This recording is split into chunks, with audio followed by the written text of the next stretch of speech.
How was Rome split into two? R-O-N-M-E. I don't know. With a pair of Caesars. I think a little bit of me just died inside. Like, these jokes are so bad. Like, it is funny, but it's also just sad. Oh.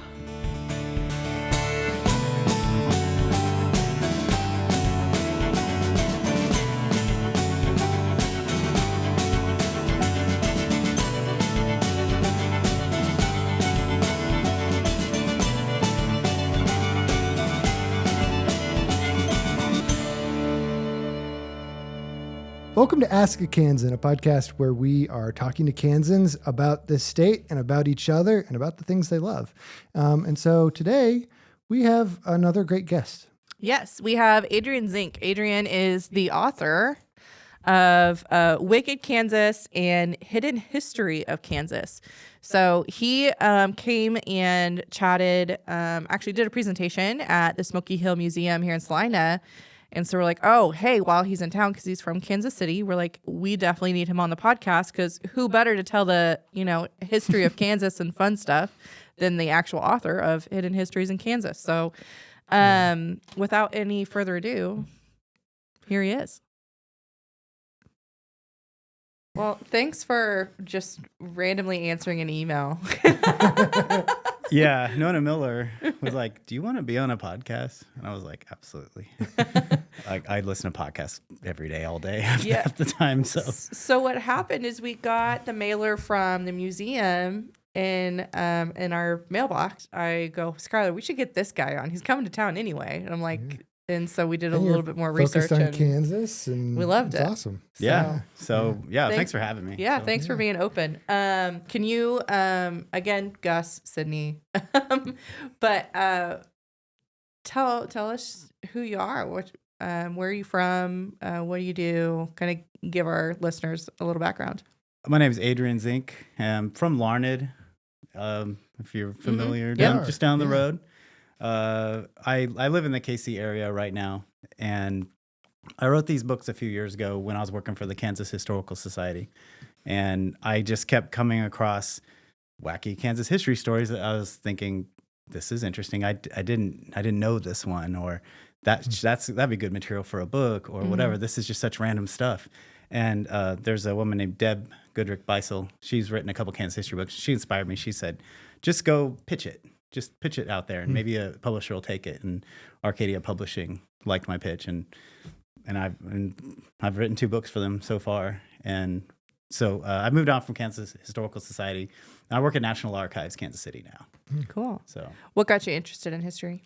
Probably just being a kid and watching History Channel back when it was History Channel, back in the 90s, and just listening to all the old timers talk about things. And I don't know, we had Fort Larned in San Fe Trail Center in Larned, so we were always going out there and, volunteering and doing different things growing up. And I went to KU for my undergrad, and I got a history degree, and I spent a lot of time in the archives. I didn't realize, there's all this old stuff, like, saved. Like, here's some medieval manuscript or pioneer letters or old footage or old photos or whatever. I was like, this stuff is cool. Like that got me kind of like jazzed about it, and maybe interested in going behind the scenes and seeing like, okay, how's history made, and where's all this stuff hiding? How are these people writing these books? Actually finding the actual materials and coming up with their own original content. Did you have like a teacher in school at all that was like pivotal to like a light bulb, or was it really just kind of, I asked the teacher thing because mine was Mr. Rassett. Like, I love history, but I love like the social aspect of history, like status and society and how that all functioned. But mine was Mr. Rassett at South Middle. And one things that I loved about his class was when we were studying, I believe it was, I'm a horrible history buff, so don't quote me on this, but I think it was the Revolutionary War, musket balls. he was telling us like they're not accurate whatsoever. So he had us ball up a piece of paper and try to throw it at somebody across the room. And we're like, and he's like, did anyone actually hit anybody? We're like, no. Maybe like one so person. it was the throwing of paper that stuck with you? It was stuck with me because I'm like, that is like the perfect way to describe to a bunch of middle schoolers how musketballs worked. Okay, I have it also inspired by a teacher that threw stuff at us. No, really. Mr. Rod Bauer was my history teacher in high school. And he passed around a little cannonball. He passed around grape shots and little mini cannonballs and things from the Civil War, like roughly the size of like a racquetball, right? Okay. Little shot put kind of things. And he passed around, and these things are made of pure like iron, you know. And we're like, wow, the weight. And he passed around, and we got to feel it. And he said, just imagine this thing flying at you, and you have to stand in a line because that's how they did it back then. And we're all like, oh my God. And then he got back to the podium, and then he threw it at us. And like our whole row of seats, we all just like dove out of the way, and then it bounced, and he had switched it with a racquetball. And I'm like, oh, this guy, yeah. And he would make it fun. He would be like, hey, history isn't just some like names and dates. Like it's not like it's boring if you're like, this guy was king in this year, and then this battle happened this year. He's like, okay, why did these people make these decisions? What kind of things led to Caesar's troops having loyalty to him over the Senate and leading to a crisis, whatever. And, he was really good at contextualizing those things for us and making it fun and interesting and putting us in people's shoes. He's like, people back then didn't know how things were going to turn out. So don't just assume history, that's the way it was supposed to go. And he put us in people's shoes, and we played lots of games and did a lot of role playing, and he made it super fun, and he threw stuff at us. So good history and social studies teachers throw things at their students. and it became a code of conduct. The upperclassmen never told the freshmen that he was going to do this. It was like a code of silence. Like we just kept it to ourselves, and like no one told the incoming freshman, like, don't tell anyone Mr. Bauer is going to do that thing. So when it happened to me, my brother's like, he laughed about it. He's like, did Mr. Bauer? I was like, yeah. That is so funny. I think. Did you have a history teacher or anything like that stood out? There was a social studies teacher in middle school who was a character. We'll just say that he was a character. Yep. Yeah. I told myself I wasn't going to look at my notes today, but I am. So tell me more about your work history background. So what did you do prior to archives? Well, a lot of things. In college, I've done everything. To pay for college, I did road construction and Walmart. I've been there. High schools, McDonald's. Yeah, we've all done that. We've all done like security guard. We've done all that stuff. But in grad school, I worked in university archives. I went to UW Milwaukee and Marquette University and University of Maryland after KU. Oh, wow. I was like, remember Van Wilder? I was like a college student for like 11 years.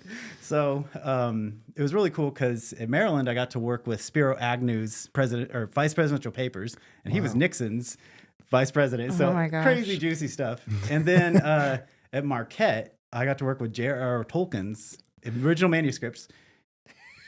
And we'll go on. Oxford was just going to put he offered to give his stuff to Oxford before he died back in the 70s. And he's like, so what are you going to do with it? They're basically kind of like lock and key, we'll put it up in the attic, And so he was kind of like looking around like, I want people to see my stuff. And at the time, Marquette, which was a Jesuit Catholic university and, which vibes with J.R.R. Tolkien's faith, right? And they reached out to him. They had this forward-thinking librarian that's like, hey, we're going to have this archives. We're going to promote it. We'll say we have the J.R.R. Tolkien collection. We're going to have pamphlets. We're going to tell people to come and look at it and stuff. So he sent his stuff to Milwaukee, Wisconsin, and it is there. And I got to work with his original Hobbit manuscripts, drawings, some of the first editions, like all that stuff. They have a huge J.R.R. Tolkien collection, and I was like geeked out because my dad got me into that when I was a kid. Well, high school. When we were little kids, we didn't understand. My dad had a big painting. He painted Middle Earth once in the 70s. He was like that kind of, way back. And when we were kids, we were like, what is that? What is this fake place? And we understood it later in high school. We read The Hobbit in English class, and I understood. But yeah, and UW Milwaukee, I worked with labor history archives. And I just kind of bounced around to a lot of different places. I worked in Chicago for a while at Northwestern Memorial Hospital, corporate archives. corporate medical archives. Oh my gosh. I've done the National Press Club in Washington, D.C., and a place called the National Security Archive, which is declassified Cold War documents and stuff. So a lot of those were just a few months, but I was kind of cutting my teeth learning, okay, what is all this stuff? Where are all these documents? And then I pivoted, worked for the Kansas Historical Society, had a kid and another kid. I was an insurance agent for a little while just to pay the bills. Yep. And then I got into National Archives about 10 years ago. So I've been National Archives Kansas City since then. And to this day, I work with historical records, patents, court cases, you name it, photographs, all that stuff behind the scenes. And so like one of my stories I talk about in my book is because I came across like a cool patent and it had a Kansas connection. Yep. And then it just, it went from there. You know, these kind of things, you just stumble across cool stuff. And like, I'm just interested. I'm like, you know, so I've picked a career that I'm like, I'm always going to be, every day I'm going to be like interested in what I'm doing. So that's my work background besides McDonald's and Sonic and Walmart. Okay, Gus, go. Well, I'm also a Tolkien fan, and our business here has a lot of different Tolkien influence around it. But I guess I'm curious. So you've seen all of these historical things from all over the nation, and yet your 2 books. Have you written more than 2 books? Just those 2. Okay, but those 2 books are about Kansas history, which I think is really, you know, I feel like Kansas has that flyover state kind of perspective other people have on it, and so, you know, how does Kansas history stack up there for you? Or do you think it's only interesting to you because you're from Kansas, or do you think it's interesting beyond that too? I mean, it's hard to compare to a lot of other places in the world. Like I did study abroad in Belgium, France, Austria, and Hungary when I was at KU. I spent this year in overseas, and I asked the Austrian State Archives if they'd take me for a tour. The top guy was so honored to have like an American ask him this. He took me on a personal tour and he showed me all this cool stuff, like a treaty that the Treaty of Schönbrunn, 1809, where the Austrians had to surrender to Napoleon. Big velvet thing with a gold in on it, and inside he's like, "Here's the signature." So I was like, "Whoa!" Yeah, I was like, "This is awesome!" And like medieval stuff, and you know, Roman things, and just all kinds of cool stuff. So yeah, Kansas it's hard to stack up against these places with such deep history. But Kansas definitely it's a quirky, funny state with all kinds of every place has a story, and I kind of like overlook things. I like underdogs, you know. Maybe it's just kind of coming from somewhere like Larned, where no one pays attention to you. You gotta dig out, and there's all kinds of neat stories. So if I try focus on Iowa, I'm sure I could dig out some interesting stuff. But history's everywhere. Yeah, and also I had a little Kansas pride, and there's a lot of Kansas histories out there, and they focus a lot on John Brown, the Santa Fe Trail, the big things, Amelia Earhart, Dwight Eisenhower. There's those big things that pop up, but it's all been done. It's been done to death. And if you're going to do something, you're going to write something, make it new and make it something that someone hasn't done before. And I was like, well, maybe someone will dig it because it's stuff that I'm digging. So if you're not enthusiastic about stuff, other people aren't. And if I can get out there and like tell the world, maybe they'll dig it.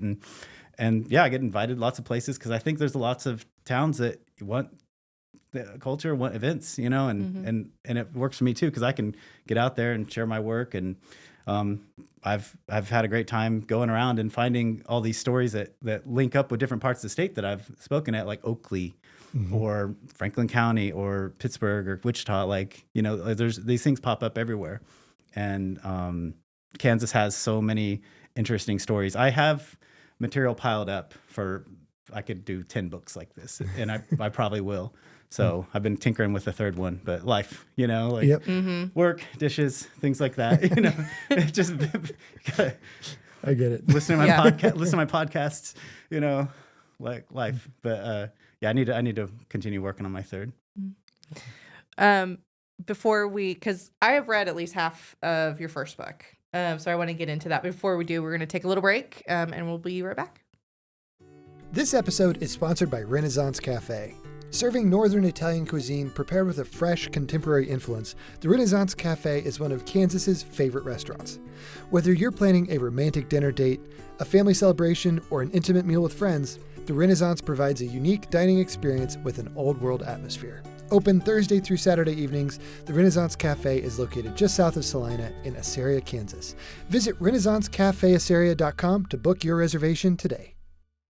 Okay, welcome back. So Adrian, I was able to get halfway through Hidden History, and I will tell you, I'm not usually a history book fan. I am more fantasy, but this is like the most easy read because you explain things that normal people will understand, and I genuinely appreciate that so much. I actually just got done. I was telling Gus this before you arrived with the not Pony Express, where we were at. Utopian Making Silk. It's just something that I would have never figured. Can you give like a better summary of what that story is more than I can for our audience? Basically, there were some people that wanted to import silkworms and start a sort of utopian collective, in eastern Kansas, over 100 years ago, and it really didn't work out in the long run because synthetics came out and things like that. But there's a few communities like that in Kansas that started with like a big idea and but this is an early form of like collectivism. Yes. The way they lived. And I studied groups like that, like labor history in Milwaukee. There was a lot of that history of people and labor movements and stuff. It reminded me of that.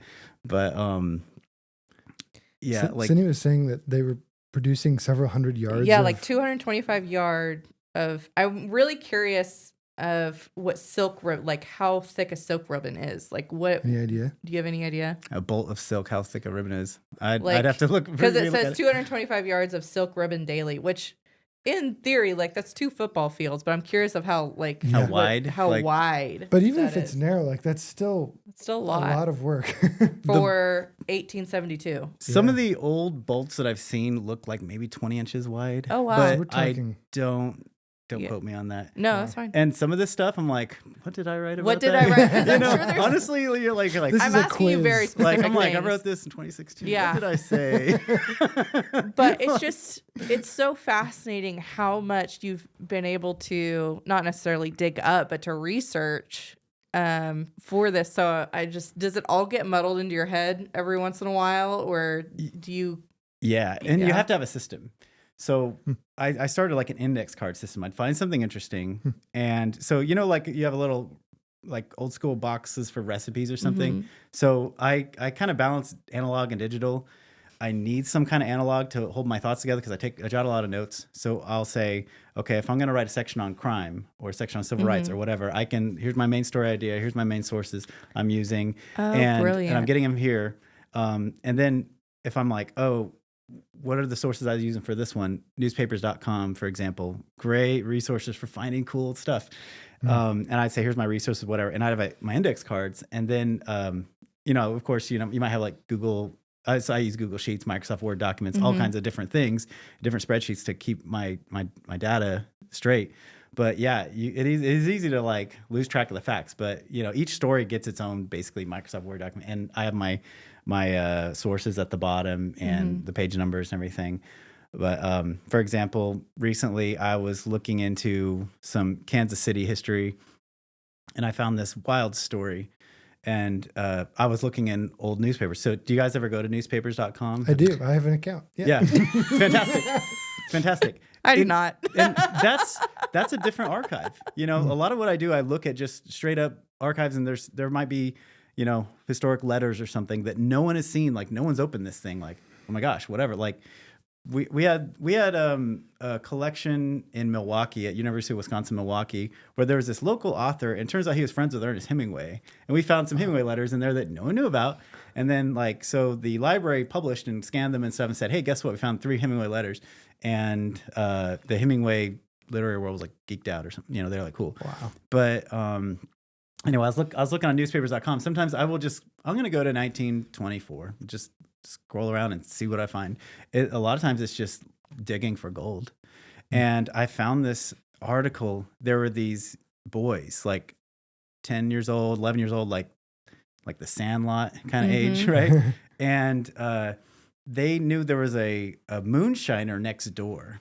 And when this guy like left, they snuck in and took all of his liquor he was making, and they went and set up like a lemonade stand kind of thing under a billboard by like a highway, by a road, and they were selling hooch to like passersby for like quarters and nickels and stuff. And all these people were getting, during Prohibition, getting alcohol. That's This is like real public. 20s On or the 30s. street. And then they all like got busted and the liquor impounded, and this guy got arrested, and then the kids had to do some juvenile detention thing, and it was this whole thing. And I'm like, so whenever people are like, oh, kids these days, I'm like, hey, There's been worse things. yeah, kids back then. I mean, they had business sense, I guess.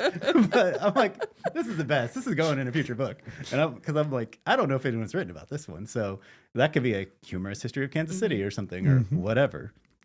I'm curious, how many dead ends do you find when you're stumbling on stories like that? Like yesterday, I was doing some research about a small town, and there was a sentence that was something like, for a while there was a group of vegetarians that lived nearby, and then they all got sick, so they left. I was like, I need more than that one sentence about the group of vegetarians that lived here in the 1880s. So Yeah. is that common that you find an interesting hook, but it goes nowhere? Yeah, a little bit. I was trying to come up with a humorous history of Kansas, like funny stories, and I found like this during, it was like where was it? Emporia.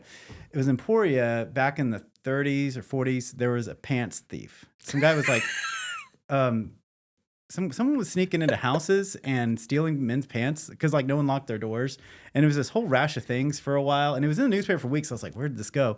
And I think it just fizzled out, but I'm guessing like people kept their money in their pockets and that was part of it. But I don't know. But I'm like, oh, this is good stuff, and then it went nowhere. I was like, I'm just going to have to abandon this whole thing. Pants thief. There was another one. I saw a article is like Mrs. So and so recently, her husband Frank died. This is her 7th husband she's had to bury, and I was like, that sounds serial killer-ish. So I'm like, I need to look into this.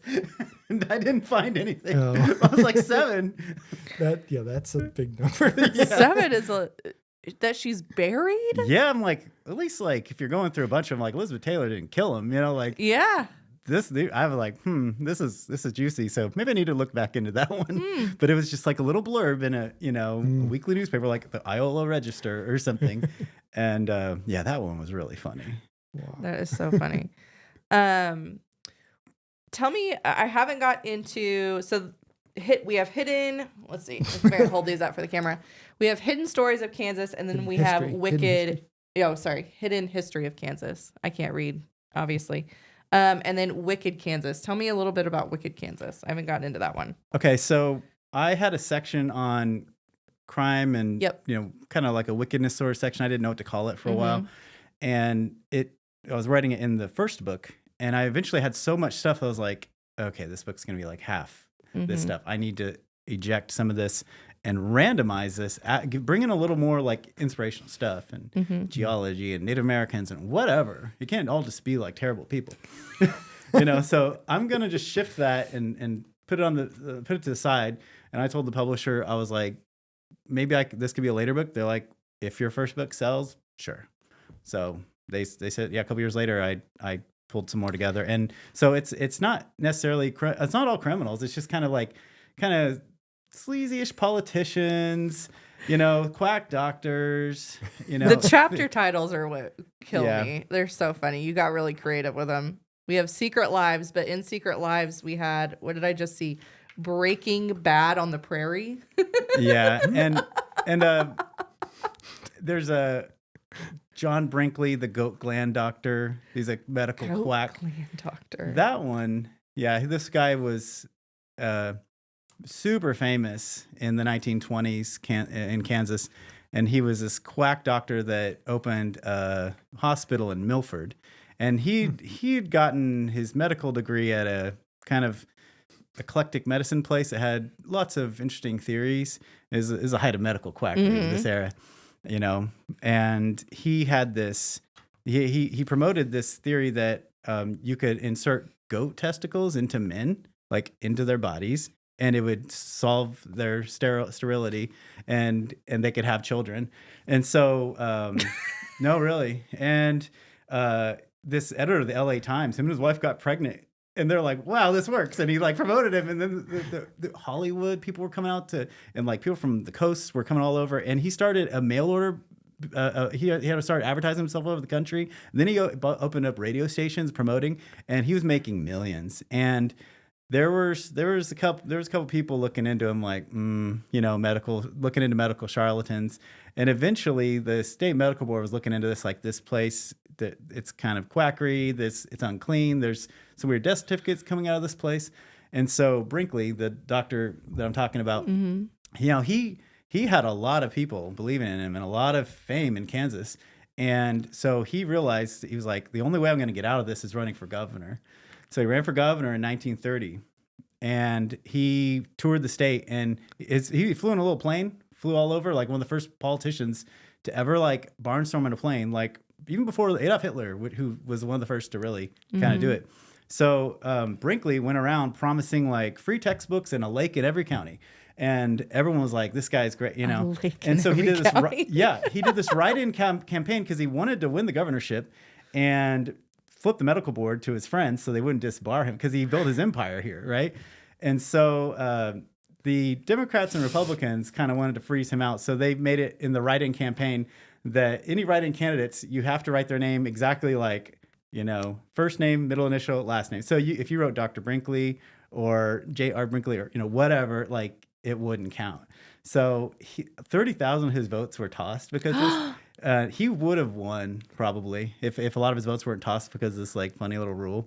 So he would have almost been governor. But yeah, things caught up with him later, and he had to get out of Kansas. The IRS caught up with him in the 40s, and he basically died penniless in Texas. But he was like this. That close. Sounds like a movie title. That does sound like a movie title. But check it out. Like there was talks. If you Google Dr. Brinkley Hollywood, there's a bunch of articles from 2017, and I think the ideas fizzled. But they were gonna make a movie about him with Robert Downey Jr. playing him. And I'm like, oh, that'd be perfect. That would be good. There's a bunch of articles talking about Robert Downey Jr. possibly playing him, and I was like, this would be amazing, and it'd get everyone to know who the Go Clan doctor. And I'm like, oh my god, like, but I haven't heard anything since. So maybe. Well, there's 3 Kansans here that would be all for that. All for that. Yeah, because I was like, Robert Downey Jr. That'd be so good.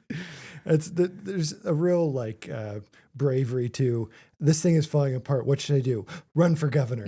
Yeah. Like I need to put my men so I don't get prosecuted, and I don't lose my license and all that stuff. So talk about doubling down. Yeah. Oh my gosh. And yeah, he pioneered a lot of the border blaster radio stations on the Mexican side of the border too, to air his advertisements into Texas and stuff. Like he has quite a story. But yeah, it all crumbled eventually. But he was quite a character, pretty quackery. So that the Wicked Kansas, I consider that wickedness. There's some other stuff, there's, LSD manufacturing. Yeah. It's interesting what stands out to you, Sydney. Well, it's LSD in big capitals on the back of the book. Yeah, I don't want to tell all of it. The basics. Yeah, we don't want to tell all the stories. Yeah, but the basics with that one is a guy bought an old missile silo near Manhattan. As one does. Yeah, an old Air Force missile silo from the Cold War, and put a home in it, made it a little mansion, and during the 1990s, developed or created about 90% of America's LSD in a lab there. Wow. And distributed. So once he was brought down, that was a lot of where the LSD came from. So that's quite a story. I'm curious, like when you talk to archaeologists and they refer to like different sections of history where there's more kind of in the dirt that they can find. You've mentioned newspapers as being one of your primary sources for a lot of this information, and we're seeing a lot of newspapers dying in our state right now. So do you think this kind of period in Kansas history is going to be less covered than previous ones? It's hard to say. Well, the problem is digital communications are so easy to lose, and we move on technology-wise so much from it. Like say we shared everything on MySpace. Well, MySpace isn't the thing anymore. Yeah. So is that being preserved? Perfect case in point. So in the Civil War, there were telegrams. being sent between generals and soldiers. So they're like, why did General Grant decide to do this? Oh, well, we have the telegram, him telling one of his subordinates, hey, attack tomorrow. So we have all this record. We have all these telegrams, all these letters, all these like commands from like those days. There's such a flood of stuff from the Civil War and then later wars as well. But for example, the NATO campaign in Kosovo in 1999, they were getting systems that were more like text messages between planes, tanks, and integrated forces. And there was a historian that I talked to about this when I was going to archives management at Maryland. That was my master's degree. And he said he was embedded with the Army, and his job was to get all the orders. So if they tell these jets do this, or coordinate with these tanks to do that, it was just being uploaded on the computers and just delete it later. Oh, it's full. And he had to go around with boxes of 3.5-inch floppies. Remember back in the day? Oh my And he had gosh. to go in all the machines and he had to like argue with generals to get, and they were like, felt like he's stepping on their toes. And what do you need this stuff for? And blah, blah, blah. And he's like, I have authority to like record what, we need to know why these decisions were being made on the ground these days. So he ended up with like hundreds of boxes of these like 3.5-inch floppies. And then it's like, okay, now we have this has to be converted to something. So there was these conversion projects to get that, digitized, and it's easy to lose this stuff if, technology moves on. And if there's not newspapers, but like we're using, people are communicating with Telegram or Snapchat or whatever. I think there's more information than ever, but it's so less durable, Yeah. maybe. than ephemeral. ever. Yeah. So, and sometimes then technology moves forward so much. So in archives, like we had a situation where we had a bunch of punch cards at National Archives 2 in College Park, Maryland, and they were from the Vietnam War. And basically anytime they did a shipment of any kind of food, guns, medicine, whatever to Vietnam, the Army kept track on these punch cards for like the payment system. And then eventually they just like shipped it, and it just sat in a warehouse, and eventually it got retired to the National Archives, and it sat forever. And then the archives eventually like, okay, we need to run these things and figure out what these meant so we can make a better analysis of what the Army was spending money on, where they were at the time, and how much was U.S. involvement in Vietnam in this place during this year, and why were these decisions made. But they realized there was like one or two machines left that could even read this, and the only men that knew how to work them were like 85 years old. Oh my gosh. So they had to beg these guys to come out of retirement and help wire up the machines and fix them again so they could run these things, and get a team of tech guys in to somehow get these machines to talk to modern tech and get the information off them. It was something above my level pay grade, but they did it.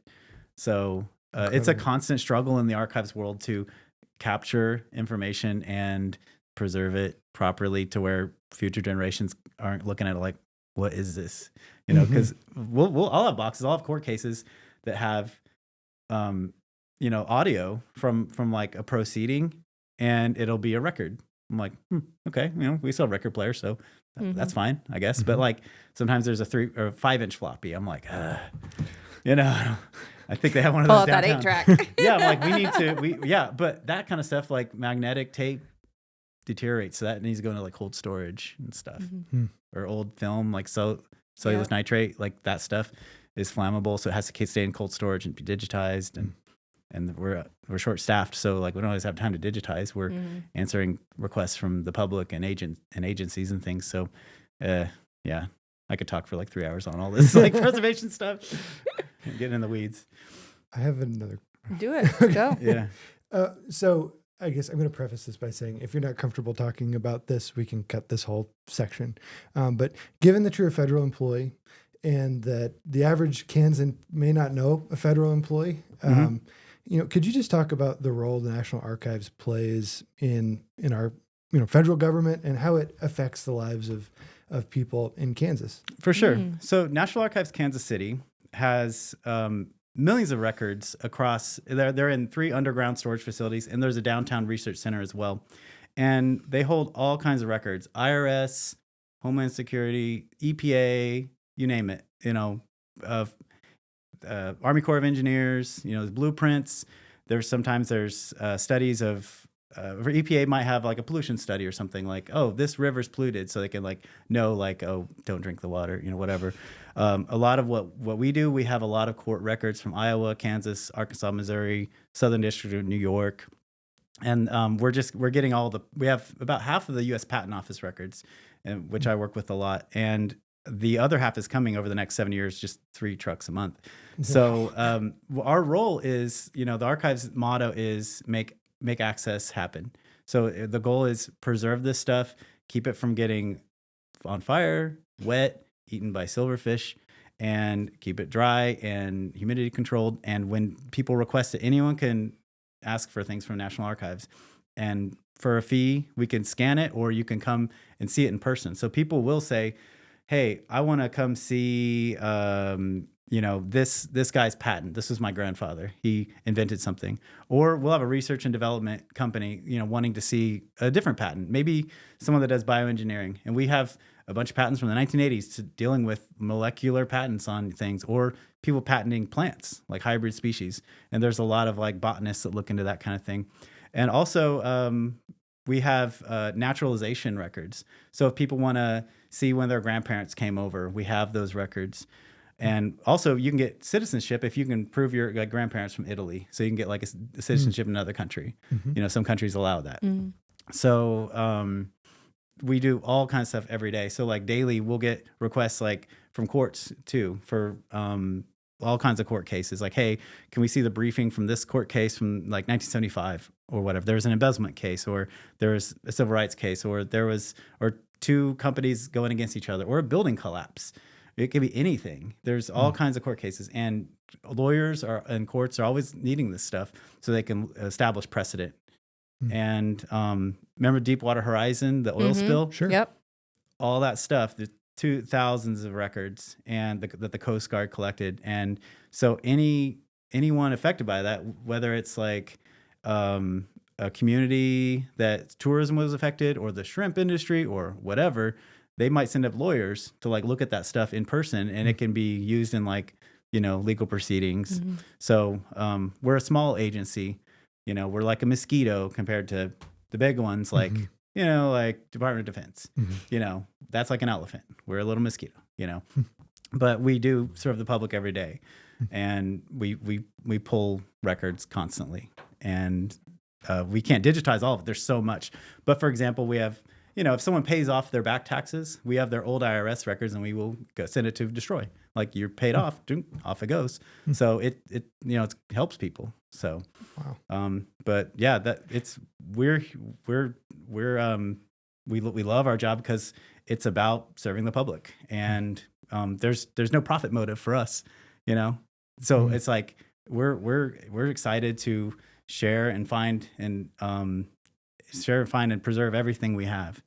So especially, like, I love working with the patents, for example, or product labels. We have a product labels collection from the 1870s and 1940s, and it's just, you name it, just Coca-Cola, Miller High Life, whatever, all these original labels, and the companies asking for a patent, like saying this is our trademark, our logo. We have design patents from like Lucasfilm for like toys, all the Boba Fett and Yoda toys and all that stuff. We have all the design and Star Trek patents for, it's not utility patents with like, I invented this thing. It's like, hey, this is my design for the Millennium Falcon or whatever. And so, intellectual property, we preserve that, but also, business, the history of business. So like every inventor, every business, any kind of entrepreneurial thing we preserve, and we use it to, for whatever people want to use it for. And we don't ask questions. Someone will be like, hey, I would like to see,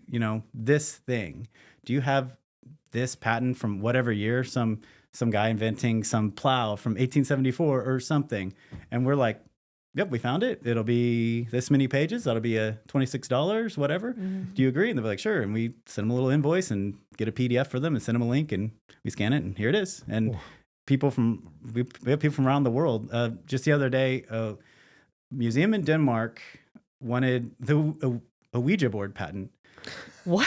1891, the guy invented the Ouija board, and I found it, and I was like, oh, cool, okay. And it was a quick scan. It didn't take very long, and they paid they paid and off it goes because they're doing a exhibit about like, I don't know what you'd call that, supernatural things. Oh, yeah. And and then I had one the other day for the velocipede, and I was like, what is this? And it's like one of the first bicycles. The guy invented the father of the modern bicycle, the first pedaled bicycle. It didn't have brakes yet, so like he almost crashed it. But we have a lot of historians looking into those things, or they're inventors or whatever. And sometimes we don't know what they want; they just want it. We say, "Hey, can I see parts of this case and this case?" And we'll pull it out and be like, some case on art theft back in the 60s. I'm like, oh, this is interesting. We scan it for them. Okay, cool. Because we don't even know all what we have. There's so much. There's millions and millions and millions of files and boxes in these caves. But like the guy looking for that, he writes for New York Times culture section. He was writing about art theft. I was like, oh, it's cool. Oh my gosh. I'm getting this like mental image. I don't know if you ever saw the Warehouse 13 on the Sci-Fi Channel, or like Indiana Jones, or these warehouses full of interesting things. That's kind of what my mental imagery is like. Just shelves of boxes. Yeah. Yeah. Amazing. Well, we need to take a break, and we'll be right back. Want to spread your organization's message across Kansas? Consider becoming a sponsor. Ask a Kansan has a unique focus on Kansas and its people. By sponsoring our podcast, your organization can reach people from Canarado to Kansas City, Wichita to Washington, and all the great places in between. We have a variety of sponsorship packages available to fit your budget and needs. For more information, visit askakansan.com/sponsorships or call us at 785-571-9507. I do have a question for you. How is it, like, for me when I go through things, especially like when you officially move out of your parents' house and your mom gives you that last final box of your crap and you're going through it and you're like, oh my gosh, this is from this and this is from this. When you're going through all these archives and you find these interesting things, how is it just so hard not to just dive deep into it? Or do you? Or do you just scan it, move on to the next one? Like, how do you, like, focus? Great question. It depends on if you have a little time. But, yeah, like, sometimes they want to say, like, I need this transcript from this court case. Can you find the one where they have the wire? They include the wiretap on, like, the mafia guys or something? And they literally have, like, FBI wiretaps on people, and they catch them saying crazy stuff. And you're like... And you do have to read it to get through it. But yeah, you got to stop and smell the roses a little bit. But you have a mission and you got to get to it, because you might have 14 other people with requests coming up, and I'll get back to you. And, you have to tell them, hey, I'll get back to you in the next couple of days. I'm working with some other people, and, sit tight, stay tuned. But yeah, like sometimes you do want to like dive in. There was this case that a coworker of mine named Bob Beebe passed to cancer a couple of years ago. But he inspired me because he said, Adrian, you got to stop and smell the roses. You got to enjoy what you do. That's why you went into this, so you got to find the cool stuff. And he showed me this case from 1941, and it was a German Nazi spy ring in Manhattan, New York, that got busted. They were going around taking photos of all the ports and where the boats were docking and any kind of like military kind of stuff going on. And they were trying to get it back to Germany so they could, notify them for maybe like a U-boat attack on the East River or the what's the other one? Hudson, so the Hudson River or something. So like that kind of stuff is always cool. Or, like Prohibition, like there's all kinds of stuff with like gangsters. And sometimes you'll come across something and you won't realize it's something historical until you're a little ways into it. There was a court case I was working with, and it was from the 30s, and I found a death certificate, and I realized it was in it, and I realized it was Al Capone's number 2 guy, and Frank Nitti. I'm blanking at the moment, but yeah, he was Al Capone's number 2 after Al Capone went to prison. I'm like, oh yeah, and some of my coworkers knew better than I. But and sometimes you work with someone for a long time, and you bring them so many materials, you get to know the material just so well.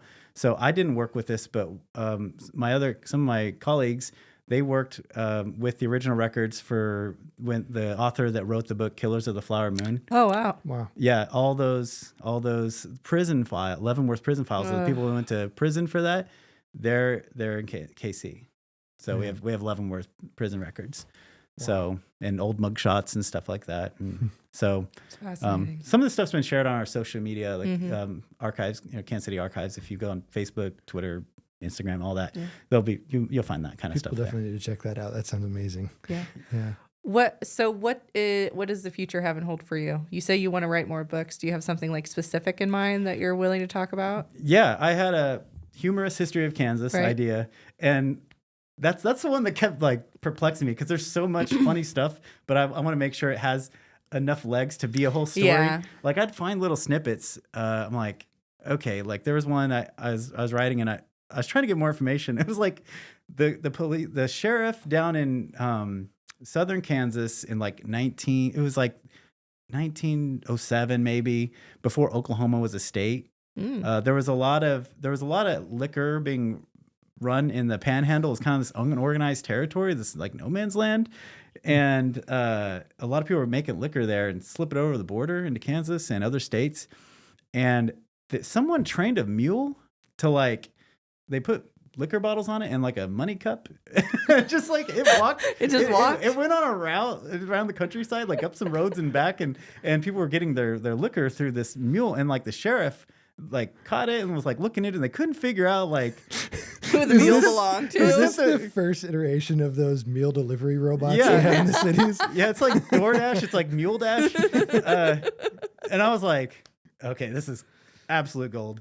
Like, I'm like, oh my God, like calm yourself, Adrian. Calm down. You found something great. And like, I haven't found a lot else about it, but I need to dig a little harder. So that's the thing. Like when you're looking at like newspapers.com and things like that, there's funny stuff, but it's presented so like straightforward. You're like, I want more humor. So it's kind of tricky. I had a hidden history of Kansas City idea, and also just my own like fiction. I kind of have like a horror book idea. I was like writing on the side. And I also had this idea that I thought about just self-publishing a book about like, okay, there's all these famous people throughout history. What about their kids and their grandkids? What was it like growing up in the shadow of this person? You know, like what was like Abraham Lincoln's granddaughter like, you know, things like that. And what kind of lives did they leave? And some of them were really surprising, had really interesting stories. And that kind of came out from studying Kansas history and, you know, studying like people like Eisenhower's children and things like that. And I thought that'd be kind of a cool book.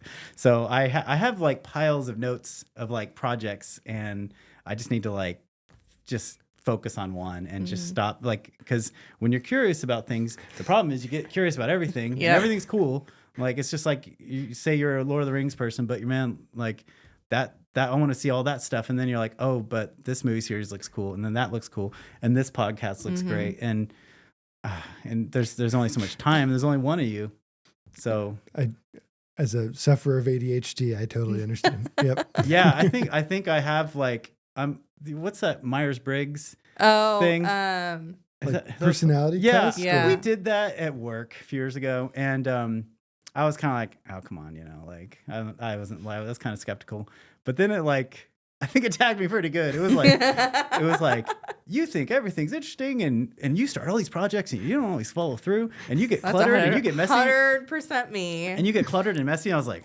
it kind of got me here. Yep. And because I will be like, oh my God, it's so cool. And I'll write like a little sticky note, and then like another note, and I'll have a bunch of pile. I'm like, oh, I gotta organize this because my mind is too far ahead of my body, and it's messed up and cluttered. So I have to actively pull myself in, be like, Adrian, get a file cabinet, this idea and this one, this idea. And so I have to like Your force system, myself. right? Yeah, I have Keeps to you force on the system. track. So like if I have like an idea, I need to like write it down immediately on a napkin or something. I'm like, oh my God, that'd be so cool.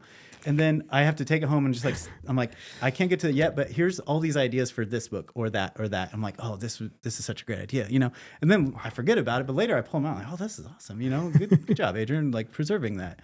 But I'm a natural collector, you know, when the kids were little, like anytime they'd say something cute, I'd write down before I forget and just stuff it in the file. And then now I looked through it recently, I had like 50 or 100 things they said. And I want to like write it down, like print out a little book for them someday. I don't know. Yeah. But I started doing that with my 4-year-old. Yeah. I'm like, oh man, I need to remember all these just funny, hilarious things that she has said. And she called me an angry little green man the other day. So I was like, yeah, Cool.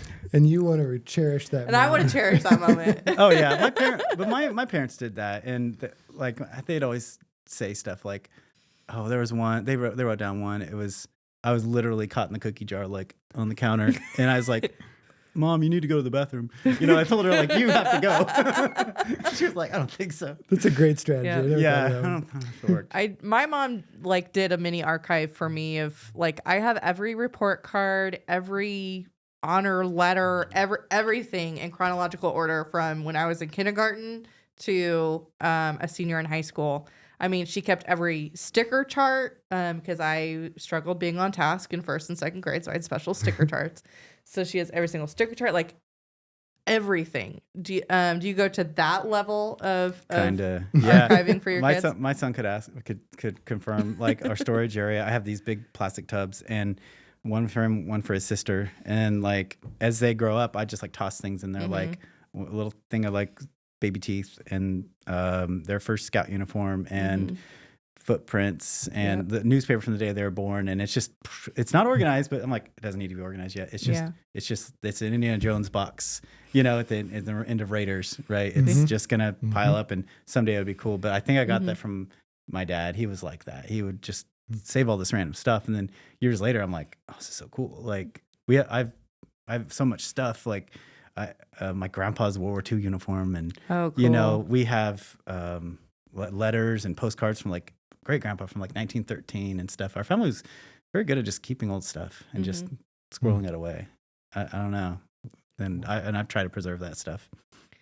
Do you help any of your kids with their history homework or social studies homework? Yeah, we did some the other day. We did a little bit the other day. Are the textbooks accurate? There's no books anymore. I guess there's no books all Mac anymore. books. It's all Mac. We're outdated, you and I. Well, I mean, I should know this. I have a 13-year-old and everything is on her Mac, but but like I remember carrying like thick textbooks and like breaking my back, like gosh.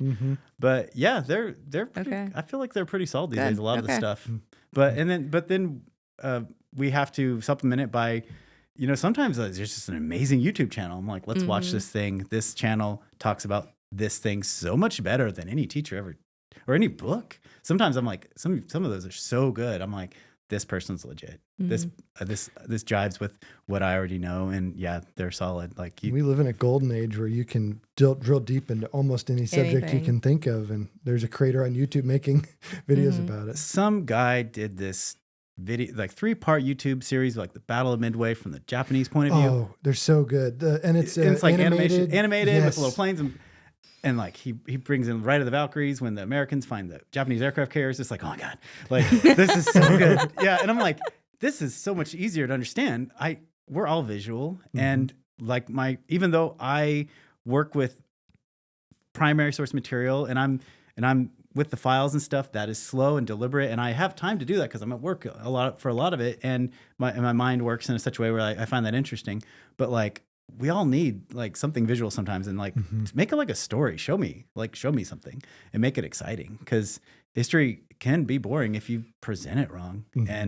But you got to make it like it's dramatic, it's a story, it's funny, it's sad, it's exciting. You got to throw the emotion in there and make people like see it, and then they'll get into it. But it's sometimes you say you go to a museum, it's just a bunch of stuff sitting around. You're like, oh, here's an old butter churn. You're like, cool. Like, you know, that's how they made butter back then, buddy. You're like, okay, you know, like it'd be cool to like have a demonstration or a video, or I don't know. Yeah. Like I'm visual too. Like I think that YouTube creator is Mont Mayer, Mote Mayer. probably And he's got so like he only does like one video every year or two, but it's so well done. yeah. Yeah. Amazing. We'll link it. I was going to look it up, but we'll link it later. Well, it feels like someday when you're back in Salina, we should have you on again, and maybe we can talk about something you've found something specific, or you've got lots of stories. So it's been really great having you on today. Thank you. It's been nice being here, and I need to maybe this will spur me to actually sit down and like finish another book and like just do it, because yeah, I'm not a natural like author. It just kind of happened, but like I need to like get more professional, and, like, you know, do more. So maybe this will spur me to like focus and like.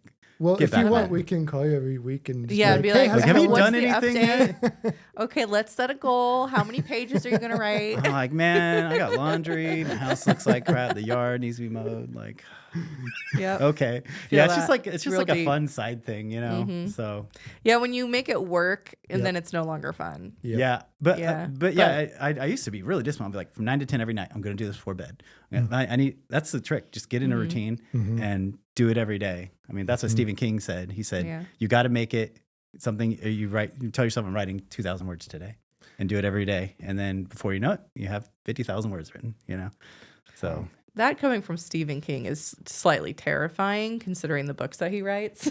Like I can't Yeah, remember. but I'm he's gonna prolific. write- He's written so much. I think he does like 6,000 a day. Like every day, like I start my day and I get my coffee and I write from like 6 to noon, and then I can't then imagine. I relax and I watch my Red Sox and I do my thing and take my walk. But he like has a thing and he just pumps them out. He's, I can't imagine being in his headspace, like writing to that level that much every day. Maybe Yeah, it's just me, his though, book but on writing. I read it recently just Mhm. because I was like, I need to get some inspiration, and like it's very funny and very good, and he has some great pointers. But that's his thing, and that's how he's written 90 books. I don't know how many he's a written. lot. and so many of them have been made into movies. So Yeah. he's rolling in cash from that too. And Yeah. Awesome. So Cool. Well, thanks so much and safe travels. thank you. Yeah. Appreciate you having me. No problem. Thanks. Have you heard people in your organization say, we need video? At Feely Creative, we develop videos to drive your marketing strategy. We are problem solvers, crafting messaging and visuals to achieve business goals. Whether you need to share your organization's identity, convey company culture, attract the right people to your team, or put your products on display, Feely will help you communicate effectively and get back to what you do best. Let's get creative. Feely Creative. Hope you enjoyed that interview with Adrian Zink. We had a great time talking to him. I could listen to him talk for hours just about just the random things that he has found during almost basically his life. Yeah, it's like his job at the National Archives touches on just about everything that's happened in the country over its Pretty much, time. yeah. So it's just amazing. Was there any moment that really stood out to you in our conversation with him? Oh gosh. I read the majority of Hidden History, and it's funny how his writing and his actual, like, him talking is very succinct. Like the way that he tells stories is how he writes stories. And so I was fascinated about that, of like when he was just telling us all the random different histories, and I'm like, oh my gosh, it's almost exactly how it's written in the book, like his tone and even like having a sense of humor about it. That says a lot about his writing style, that he can stay so close to his true communication style or whatever. It's amazing. Yeah, I felt like, I guess just reflecting on it, that where would we be without curious historian type people? Like, if we didn't have somebody that was looking back in history, reflecting on the things that have happened, researching them, like, we'd be missing out on a lot of the most interesting things that there are. Like, Kansas would just be a relatively flat place with a lot of roads. Okay, that was not fair to Kansas. I think That wasn't Kansas fair is so to much more Kansas. than that. But he's helping to kind of show off that this is an interesting place. There are interesting things that have happened here and will happen here. And I think that's an interesting note that you said, is curious historians, where, like, I don't know why, but my perception of people that loved history were just, they weren't curious. They were just people who liked history. And I never put those two together before. And when you think about it, you're like, oh yeah, that's when, like for me, it's when I'm digging through, my family stuff. I'm like, oh wait, who is this guy? And then I'm trying to find, at least an obituary to find more names. I'm like, oh wait, who is that? And then I'm like, oh yeah, that's curiosity. That's just amazing. Not me being nosy. It's it's curiosity. Well, I'm going to introduce a new segment now, and this is called Kansas Culture, and we're going to highlight a few of the great cultural events coming up in Kansas in March. Oh, cool. So first up, on March 17th, earlier in the episode, we were talking about Leavenworth. Leavenworth is going to be hosting their annual Leavenworth Irish St. Patrick's Day Parade. So that'll be interesting. I guess there's actually a lot of St. Patrick's Day events in Kansas. There are. I've been to a number of them. I've been to, obviously, Fake Patty's Day in Manhattan. Yeah, that's a big one. Done that. But I've also done Kansas City. So is it Westport? They have a Yes. big St. Patty's parade. So I've done that before. Nice. Yeah. Is there anything in McPherson for St. Patrick's Day? There's probably a pub crawl with the 2 bars we have, but other than that, I don't think so. Okay, moving on. I guess, the only thing I know about Leavenworth is that the state penitentiary is there. I really need to visit Leavenworth. Never had the opportunity to go. but I've driven through Leavenworth, I think. It's just so far from interstate. Well, we did the kidding. Kansas tour thing with the kids last year. Uh-huh. Like that was our big summer splash with them. Is we did the sunflower app for the summer, and we visited these number of different places. I can't even keep them all, but I think the carousel, like the oldest carousel or the first carousel in Kansas or something like that, is in Leavenworth or around Leavenworth. I'll have to double check. I could be very wrong. Well, on that. Future S may fact check that, but Yeah. no. So another thing going on is Waffeldagen in Lindsberg, which is Kansas's Swedish capital. I have a little bit of a history with Waffeldagen. It's Waffle Day. It's Waffle Day. It's a little bit absurd. Some kind of silly things happen. Yeah. People walking around with waffle costumes on. And Yep. You can get waffles from just about anywhere. The lines are kind of out the door if you want to go in and sit someplace. So they will sometimes just set up waffle shop on a sidewalk, and people will just buy waffles, and you just eat waffles. There's waffle games for the kids. Mm-hmm. And there's people with waffle earrings, and it's a thing. Like, it's a big thing. So if you're passionate It's about lore. waffles, you know where to be on March 22nd. And it's in the morning. Make sure you go in the Yes, morning. that's very true. Yep. It's a morning thing that you can do. March 16th through March 22nd is Kansas Global Cuisines and Cultures Week. This is a statewide celebration of global foods, cultures, arts, and interests that are alive in Kansas and form a part of the Kansas economy and contribute to cultural exchanges between our state and other regions of the globe. So you can find more about that one on their Facebook page, Kansas Global Cuisines and Cultures Week.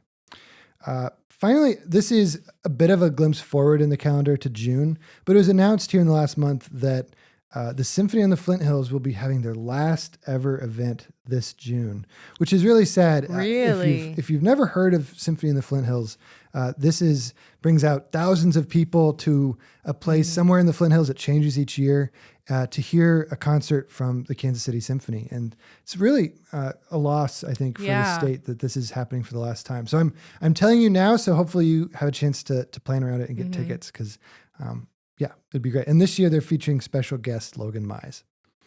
And that's kind of what's happening in Kansas culture for the month of March. Cool. Yeah. Okay, so back-to-back segments, new segment. Oh This boy. is my silly segment. Okay, so welcome to Where in the Rectangle. Where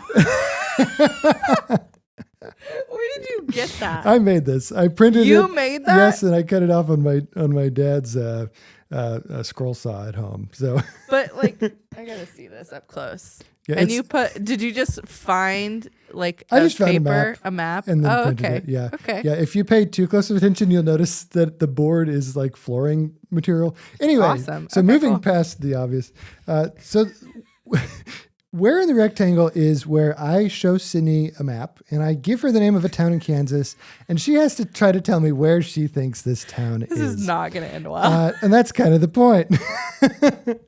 So, Sydney, where in the rectangle? Oh, sorry. Let me get it. We'll get it right here where they can really see. Where in the rectangle is Gass, Kansas? Gas? Yes. Kansas. And I'll let you hold this if you want to try to identify where Okay. Gass Gas, might be. Kansas. Mm-hmm. And I'll give you there's no clues on There's no clues at Nope. all. Okay, so I'm gonna go with somewhere in the southeast. Wow, Sorry. that's a great Direct- guess. Yes. Mainly because I know, is it what's the giant coal digging thing? Big. Yes, Big Ben. Big. Is that right? No, Big not Brutus. Big Brutus. Yep. And I know he's somewhere down here. So I was like coal, gas. So I'm going to go with randomly Woodson County. Okay, I mean, tremendous guess. You are exactly one county off. Oh, Yeah, so it's actually in Allen County, which is right here. So just one county over. So very good job. I'm impressed. And in fact, I didn't expect you to get so close. Yes. So just a little bit about gas. So gas is called gas because natural gas was discovered there in the summer of 1898. This guy sold 60 acres of his farm to some smelter companies. And in October of that year, they kind of divided the area into lots, and that was the beginning of Gas City. So it grew rapidly. The cheap fuel that was available because of the gas attracted people in big numbers. It's only 2 miles east of Iola. Okay. And apparently it was enough to like get people to move 2 miles over because there was gas there. It's just wild. So in 1910, just 12 years after its founding, it already had a population of 1,200 people. And it had a bank, a daily newspaper, and a weekly newspaper, an opera house, and international money order post office. I'm just impressed that they had a opera house and gas. Yeah. I think that says something. The gas opera house. Yeah. So, the town slogan today of gas is don't pass gas, stop and enjoy it. What's the population of gas? It's less than 1,200 people. I think. Oh, it's more than I thought it was. I think it's like 400, if I remember right. If I'm being honest, I don't have that. So while I have never personally passed gas, I do hope to one day pass gas. Now, I do want you to know that one of the most interesting sights of modern day gas is their gas can water tower. And so here on our screen in the studio, you can see gas can. Yeah, I can see the gas. Basically, I don't know if you can tell what they did. Gas can. Yeah, Okay. Yep. I didn't have to explain it, so that's good. All right, gas can. I Get love it? that they Gas, basically just Kansas, painted gas can. their water tower red, and that's what Yeah. makes it a gas can. So hopefully it's not actually filled with fuel. I want to know what that weird building is next to it. Is that a Yeah, I don't church? know. It's a strange tower of some kind. Hmm. So researching gas kind of led me down an interesting rabbit hole of Allen County history that I won't go too This is deeply the into. curiosity part. But yeah, seriously. Allen County has an incredible history dating back to 1855, and it features pro-slavery raids on early settlements, extensive interactions and early cooperation with Native Americans in the area, and several towns competing contentiously to become the county seat. So I hope someday we can get back to that. Anyway, listeners, let us know if you ever pass gas, and if you do, what your experience is like. It just reminds me of it's like Cooter, Oklahoma. Yeah. Oh, trust me, I have a whole plan. Or no, it's Hooker, Oklahoma. Oh, there you go. They have a Hooker True Value, a Hooker in. Well, thankfully, we won't have to cover that one because it's in Oklahoma. It's in Oklahoma. But Kansas has its fair share of interesting places. So you can look forward to more of that in Yeah. Roar in the Rectangle. Awesome. So, I cannot wait. well, thanks again for joining us for Ask a Kansan this week. We will be back soon with another interesting interview of somebody in Kansas. Yeah. Make sure to follow us on all the socials, LinkedIn, Facebook, Instagram, TikTok. We're popping up everywhere. We're popping up everywhere. I can't keep them all straight anymore, but we'll do more kind of behind the scenes stuff, trying to get you more content. Yeah. Well, special thanks to Adrian again as our guest and his son who made the trip as well. And thanks to our producer, Skylar, our technical director, Merlin, and the rest of our team here at Feely, and to Everyday Lights, my band, for the use of the theme song, Horse Thief Canyon. We're still working on the script. We're getting there, though. So thanks again for tuning in, and have a good month of March.